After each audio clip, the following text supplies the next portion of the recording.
the prevalence of life in the galaxy. If you can quantify that somehow, I don't know how to quantify it just yet, but imagine that's a quantifiable entity. The stock in the prevalence of life has gone up in the past 10 or 15 years. I don't know the age of everyone in the audience, but I would bet that when you took biology class and you learned the age of the Earth 4.5 billion years ago, and then you look at the earliest evidence for life, fossil evidence of life on Earth, then you get about 3.5 billion years. Subtract those two numbers, get the difference between those two numbers, and that's the time clock from beginning to the first evidence for life, okay? That was about 1 billion years out of the 4.5 billion years that Earth has been here. So that's pretty quick. It happened in like the first 20% of the life of the planet. And the first 20% was pretty rough. There was a... Wait, no,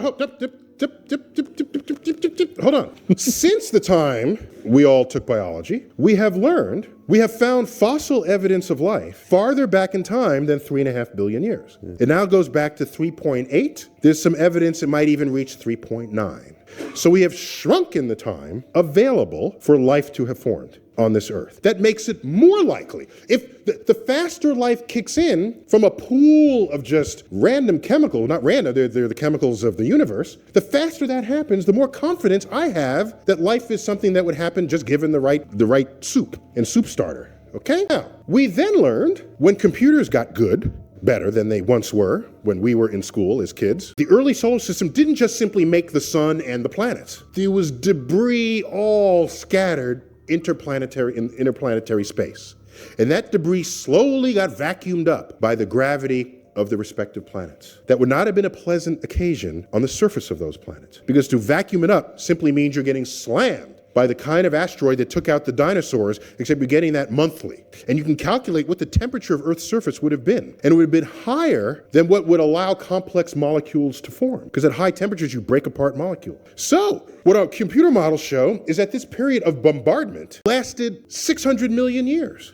So it's not fair to start the life clock at 4.5 billion years ago, because life had no chance of forming when the surface of the Earth is molten. Wait for things to cool down. When there's a chance that carbon can run its magic, then you start the clock. Now you're going from 4 billion years ago into 3.8 billion years. And you have pinched the time it takes to start life down to 200 million years, down from 1 billion years that was imagined just a generation ago.